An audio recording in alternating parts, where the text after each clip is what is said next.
Saya Fitra Nurchaini akan menjelaskan tentang aliran klasik dalam pendidikan. Aliran klasik dalam pendidikan mencakup berbagai pemikiran filosofis yang berbentuk dasar pendidikan tradisional. Beberapa tokoh besar dari aliran klasik ini memiliki pandangan mendalam tentang pendidikan yang menekankan pada pelajaran, nilai-nilai inti, disiplin, dan pengembangan karakter. Berikut beberapa aliran dan tokoh besar dalam pendidikan klasik, yaitu 1. Aliran tradisionalisme. Menurut Socrates 470 sampai 399 sebelum Masehi, pada masa lalu pendidikan merupakan sebuah hak istimewa yang hanya dinikmati oleh kaum bangsawan. Anak-anak dari keluarga miskin tertutup peluangnya untuk belajar dan hanya diajari untuk melanjutkan pekerjaan orang tuanya. Seorang anak petani biasanya akan menjadi petani, dan sementara anak pengrajin akan menjadi pengrajin. Yang kedua yaitu aliran esensialisme. Menurut Aristoteles 384 sampai 322 sebelum Masehi, dalam situasi pendidikan pada masa Aristoteles mencerminkan keadaan di mana pengetahuan tersebar dengan cara yang tidak teratur dan tidak terdapat standar pembelajaran yang jelas. Setiap individu belajar dengan cara yang berbeda. Perubahan yang nyata hasil dari pemikiran ini meliputi yaitu 1. Pendidikan sistem klasifikasi ilmu pengetahuan, 2. Pembangunan fondasi untuk metode ilmiah modern, 3. Pengembangan kurikulum yang standar dalam pendidikan. Yang ketiga itu ada aliran perennialisme menurut Plato. Sebagai dipaparkan oleh Plato, menganggap pendidikan sebagai sebuah perjalanan jiwa untuk menemukan kebenaran.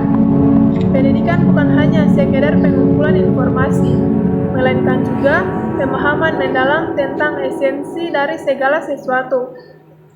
Metode yang diterapkan yaitu 1. Memanfaatkan alegori dan metafora untuk menyampaikan ide-ide kompleks.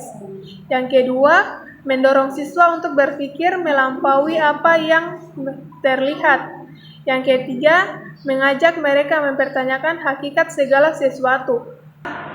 Aliran rekonstruksionisme menurut Confucius 551 sampai 479 sebelum Masehi.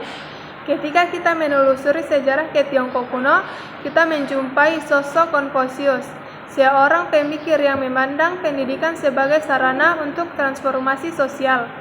Metode yang diterapkan yaitu 1. Mencakup pengajaran nilai-nilai kemanusiaan, penekanan pada pentingnya hubungan antar manusia, serta pengembangan karakter yang lebih diutamakan daripada sekedar kemampuan akademis. Saya Ernasari, di sini saya akan menjelaskan tentang gerakan baru dalam pendidikan. Nah, gerakan baru dalam pendidikan muncul sebagai respon terhadap metode tradisional yang kaku. Fokus utama gerakan ini adalah pendidikan berbasis pengalaman, eksplorasi, dan pengembangan individu. Adapun tokoh utama dan pemikirannya yaitu yang pertama menurut John Dewey tentang learning by doing, yaitu menolak metode hafalan, mendorong pembelajaran aktif melalui pengalamannya. Penerapan yang bisa diambil yaitu pembelajaran berbasis proyek seperti simulasi, bisnis, dan pelestarian lingkungan. Yang kedua ada Maria Montessori tentang pendidikan berbasis eksplorasi. Anak belajar sesuai minat dan kecepatan sendiri dengan alat bantu konkret. Hasil yang bisa didapatkan yaitu meningkatkan konsentrasi, disiplin, dan kemandirian. Penerapannya yaitu kelas dengan area khusus seperti khusus kelas matematika, bahasa, atau praktik kehidupan. Terus yang ketiga ada Jean Piaget tentang teori perkembangan kognitif. Ada 4 tahapan perkembangan kognitif. Yang pertama yaitu sensorimotor. Anak usia 0 sampai 2 tahun belajar melalui indera. Yang kedua, praoperasional. Anak berusia 2 sampai 7 tahun menggunakan simbol untuk berpikir. 3. Operasional konkret. Anak 7 sampai 11 tahun mulai berpikir logis. 4. Operasional formal. Anak 11 tahun ke atas mengembangkan pemikiran kritis. Penerapan kurikulum disesuaikan dengan tahap kognitif anak.